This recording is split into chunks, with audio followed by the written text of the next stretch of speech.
While there are a respectable 37 locations in Fallout 4 where we can set up shop and build settlements to our heart's content, a large number of those come with so many disappointing restrictions, challenges, or just poor design and planning on the part of Bethesda that they just aren't worth building at. It's really a shame since there are so many locations throughout the Commonwealth and beyond that could have made excellent workshop locations if only Todd had given the green light. Well, I've already listed my top picks for 5 locations that would have made great settlement sites, and even published a second commenters edition listing many of your top picks. But as it turns out, restricting ourselves to 5 entries was probably far too few, because the comments continue to have no shortage of suggestions for locations that should have been settlements that we never covered. Oh, and we get that there are mods that allow you to build anywhere. Thanks for sharing, but you're sorta missing the point. Sometimes it's nice to just play what if and consider how it changes a game that we've known and loved for years. So go ahead and inventory your build supplies and ready your tools, because I'm Gray, you're watching Gray Gaming, and today we're showing you 5 locations in Fallout 4 that should have been settlements, Commenter Edition, Episode 2, Revenge of the Todd.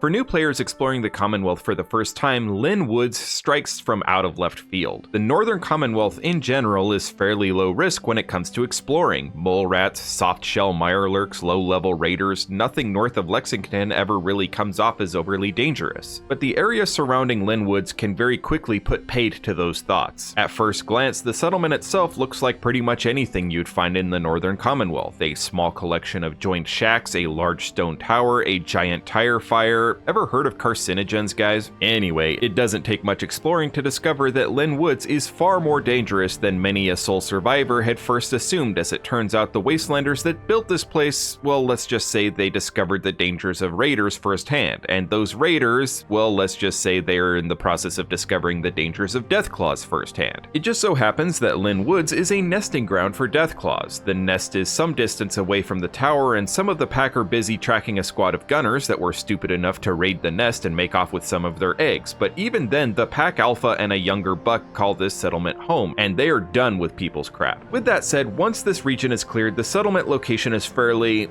okay, it's not terrible. It is located on a hill, so there is a slope to have to work around, but the settlement itself rests on a bit of a shelf, so there's a pretty level area right next to the tower to work with. It's on a hillside, so nothing in the way of standing water, and the whole area seems unusually barren as far as trees and foliage go. So a farm might look a little out of place, but nothing that stretches the imagination beyond other stuff found in Fallout. As is tradition for this series, we would have to insist on the ability to scrap all of the shacks and the bonfire in order to maximize our building options, but all in all, I can see why so many of you would want to set up shop at Lynn Woods. One of the bigger problems in relation to the settlement building mechanic is the scarcity of settlement locations west of the Charles River. Indeed, there's only one settlement that can be found here, and, well, Somerville Place sucks. One location that would have been a perfect buffer in the great expanse of unsettled wasteland that separates Somerville Place and Sunshine Tidings Co-op is the town of NAIC Banks. NAIC Banks has a intact red rocket, a nearby power station which could be rigged to provide free power to the town similarly to the tugboat generator at Spectacle Island, a church, and though there isn't much in the way of large unobstructed build area, there is the central courtyard, graveyard, and main street that all give you some flexibility for new, if small, structures to be built. The town is in pretty rough shape, but it has been fortified by its current inhabitants, a group of super mutants who are also having a slight problem with a Deathclaw infestation. Seriously, why do you guys keep insisting on settlements located in Deathclaw nests? Although I've never personally been able to find an actual nest, there are at least 5 Deathclaws located in the area, and they appear to be wholly unbothered by the super mutant tenants of the town, even with their resident behemoth who lives at the power station, suggesting that there may be a good reason for them to remain in the area, like a nest. All of the dangers and the rough condition of the town aside, its close proximity to a body of water, its location in a rather barren and sparsely populated part of the map, and defensibility make it an excellent location for a settlement, though as per usual we would have to insist on being able to clear out all the super mutants' junk and being able to replace the junk fence barricades with something more substantial and Deathclaw resistant.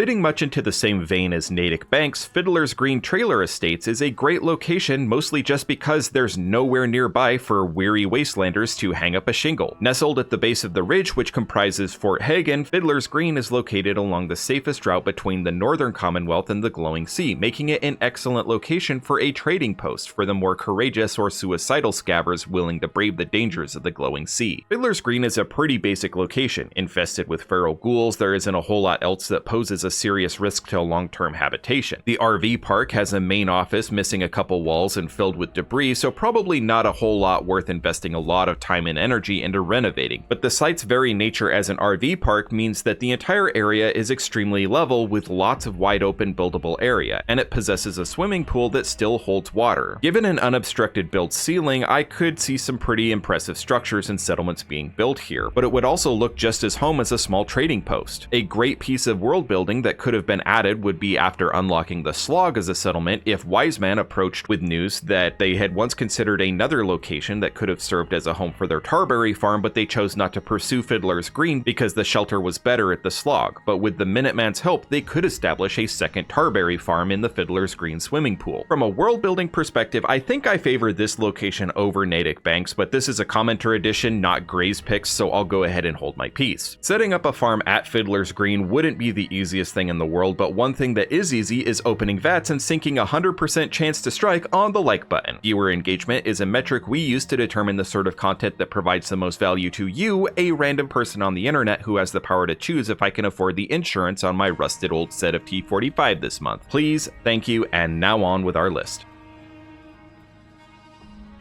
I do not get this one at all. I have had so many comments from people wishing that they could build a settlement in the Glowing Sea, other than the fact that long-term habitation would be completely impossible for anyone who isn't a ghoul or robot, and the fact that long-term radioactive exposure is believed to accelerate the rate at which ghouls turn feral. There's just not a whole lot I see as justification for anyone wanting to lay down roots here unless you belong to a particular group of religious nutbags. There isn't any location within the Glowing Sea that offers sufficient shelter from the radiation in order to accommodate a settlement. Any location that is, save one. Surveillance Site K21. K21 is a secretive pre-war listening post built beneath an unassuming cabin in the Glowing Sea. By accessing a trapdoor in the cabin, we can find what was actually a fairly sophisticated facility consisting of a single multi-story central chamber circumnavigated by offices and stairwells running the outer perimeter of the site from top to bottom. As a settlement, the hardest thing to probably get would be water, but considering the fact that the site still has working power, a working water pump / purifier setup wouldn't be that hard to shoehorn into the settlement design. The site itself is completely shielded from the radiation of the Glowing Sea's surface, and by clearing out the offices, one could designate a number of different rooms and chambers for housing, clinics, storefronts, and so long as we're allowed full access to the resource menu, unlike some other underground facilities, we could build crops justified by role-playing the use of UV lights. Naturally, this would be a rather cramped location for any group larger than a half dozen settlers due to the rather limited amount of actual floor space. From a lore perspective, it could be incorporated into the storylines for any of the major factions, allowing the sole survivor to establish a forward operating base relatively free of risk of interference from other factions due to the natural protections offered by the Glowing Sea. Indeed, the Institute already has some interest in the location as it is occupied by a small synth patrol. The Brotherhood would be interested due to the presence of a power armor frame and power armor repair facilities, not to mention its value as an observation post to monitor activity within the Glowing Sea, which is already depicted in other areas in-game. The Railroad would be interested in its value as a safe house, and the Minutemen, okay, they don't have a lot of interest in this region, but hey, it's Fallout 4, since when did we let a little plot hole get in the way of quest design, am I right? All things considered, this is probably the best location within the Glowing Sea for a settlement, as given adequate food and water supply could indefinitely allow human, synth, and ghoul habitation, and the location isn't central to the main questline or overly expansive such as in the case of the Sentinel site.